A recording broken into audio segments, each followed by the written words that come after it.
Look at the interview with the Jeffrey Gray who wrote the book Skyjack about D.B. Cooper. It's an interesting interview, and he's a talented writer, and he offers some rare insight into this case as he was able to access FBI files. So let me get on the screen here. One minute, please. Welcome to Author Talk on CBSNews.com. We are joined today by Jeffrey Gray, author of Skyjack, a book about the fascinating case of D.B. Cooper, or Dan Cooper, the man who's hijacked a plane 40 years ago, a case that remains unsolved, the only unsolved hijacking in history, in U.S. history? In the world. In the world, there you go. Who also, by the way, you lucked into a bit of news recently, you may have seen, when it was announced that the FBI may have a major break in the D.B. Cooper case. Let's talk about that first. Did they have a break? Well, I mean, this was like one of these experiences you just can't make up. Here it is, like a week before the book is published. I spent 4 years investigating this case and not coming to any conclusion as to who the hijacker is. It's not really what my book's about. And I'm trying to think, like, all right, who am I going to invite to the book party? You know, thinking about these things. And I read on the internet, Cooper case about to be solved.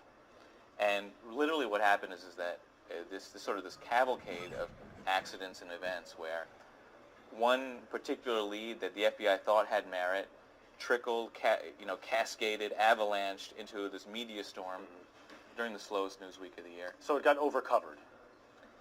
Yeah, in a way it got overcovered, and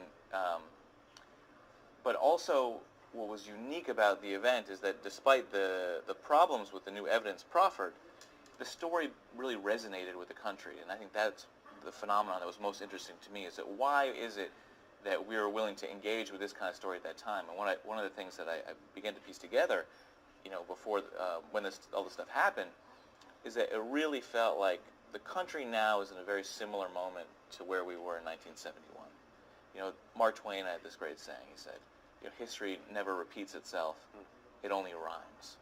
And so you have all these same different things going on now as they did in 1971, which is where the legend was born. Bad economy, frustration, paranoia over technology, really an atmosphere where somebody who commits an act of individualism could be celebrated. Whether it's crazy individualism or not, or illegal individualism or not. Right. That's interesting. Do you get the sense that people who were fascinated by the case this time around again in the past couple weeks were brand new to it and had never heard of it before, or they followed it back then? Yeah.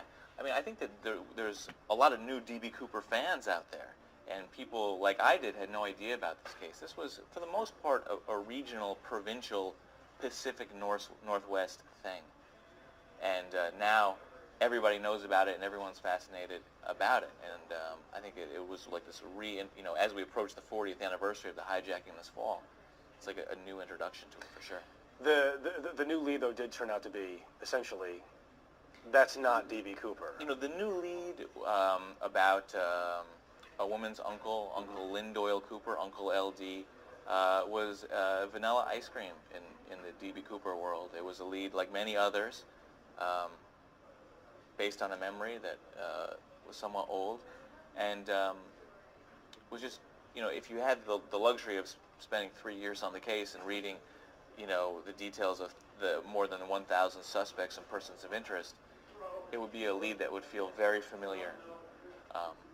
But the way in which it was presented and the seriousness with which the FBI took it really sort of avalanched it or skyrocketed. Yeah, it was all over the place. Speaking of the FBI, you were, as far as we know, the first journalist to gain access to some of these files that dealt with the case.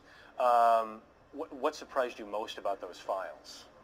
Well, what surprised me most about the files, once I started wading into this treasure, really, was not only the details of the hijacking, which I was able to recreate really minute by minute in the book, but all the other Uncle L.D. Coopers in there. All the file itself is mostly filled with our own paranoia. Letters written from neighbors, ex-lovers, fathers, suspecting everybody of being the hijacker. And to me, reading these accounts of how you could suspect that your loved one could have pulled off this crazy job, to me, was a phenomenon worth exploring. And that's part of what, that's a large approach of the book, is you looked into why all these people did this. Obviously not all of them are right. None of them may be right about their uncle or relative, but there was this searching. People devote their lives to trying to figure out whether their relative was D.B. Cooper. Right, right. It's a true phenomenon where, in our country, we have a tendency to celebrate criminals in a lot of ways. When you think of The Sopranos, or when you think of our obsession with wise guys and different things. But Cooper himself was a transcendentalist in a lot of ways. He was able to make the good guys root for the bad guys. Even the law enforcement people that were looking for him in the woods wanted him to escape. And people want to share in that coup. People want to share in that story, and are looking for him right now. He was also this mythical macho figure, smoking a cigarette on a plane, or at the time when cigarettes were being smoked on planes, drinking a scotch.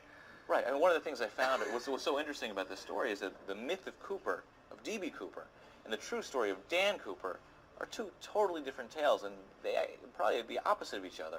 One of the things about hijackers I found, reading psychologist reports of them, was the hijackers themselves were actually very generally effeminate. A lot of them were latent homosexuals, and believe it or not. And so my belief that the hijacker himself was nothing like the myth. We had this idea of this sort of debonair guy in a suit and tie smoking butts, but his tie was a clip-on from J.C. Penney's. His suit, I don't even think matched his pants. It was what I believe to be maroon-colored or russet even, and he was a schlub. He was a schlub, but he was at least slightly sophisticated. I mean, he knew a little bit about what he was doing, right? He was smooth.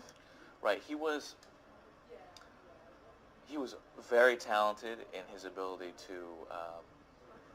to work under extreme pressure. One of the things that I found in the files is just these details of him dealing with these parachutes on this flight, flying over the great forests of the Pacific Northwest with the stairs down in a rainstorm, tying this money bag to himself, and he had a pocket knife. He thought everything out for the most part. So while schlubby, he did possess a certain body of knowledge, probably obtained in the military. He got away with how much money? $200,000 in $20 bills. $200,000 all in $20 bills. There's no dispute about the fact at this point that he did jump from the plane in a parachute. It's just a question of what happened then. It's a question of where and what happened, and nobody knows. And every time you try to figure out where and what happened, yet another mystery pops up. The biggest clue was some of the money, the kind of burned up or at least messed up money that was found several years later. In general, there are two major clues to this thing. One was $5,800 found buried in some sand on a riverbed, or riverbank between Washington and Oregon. And the mystery of that find is that it was in a completely different location from where the plane flew. So how did the money get there? The other clue discovered recently is the name the hijacker used, Dan Cooper. For years the FBI thought Dan Cooper was like this Main Street name, like this Mike Smith. They couldn't figure out what it meant. But now we know, through some sleuthing, that Dan Cooper actually was significant. The name was very important. And who Dan Cooper was... Why? Why is the name so important? Well, Dan Cooper was a French comic book character who flew airplanes really fast and jumped out of them in parachutes. And when you read this French comic, which has never been translated into English, you see this macho, rugged guy, this sort of Canadian, Royal Canadian Air Force G.I. Joe. And it really makes sense that the hijacker would use this alias. Furthermore, a lot of evidence that I discovered in the files points to the possibility that the hijacker could have Canadian roots or be Canadian. Did he survive the jump? Evidence looks that way. The evidence looks that way. It's not conclusive, but I worked a lot with forensic scientists who analyzed the money under major microscopes, and from what they were able to uncover, they believed that the hijacker did survive the jump. But then we don't know where he went after that. Nobody knows. Does the case ever get solved, in your opinion? The only way that this case could be solved is through the extraordinary.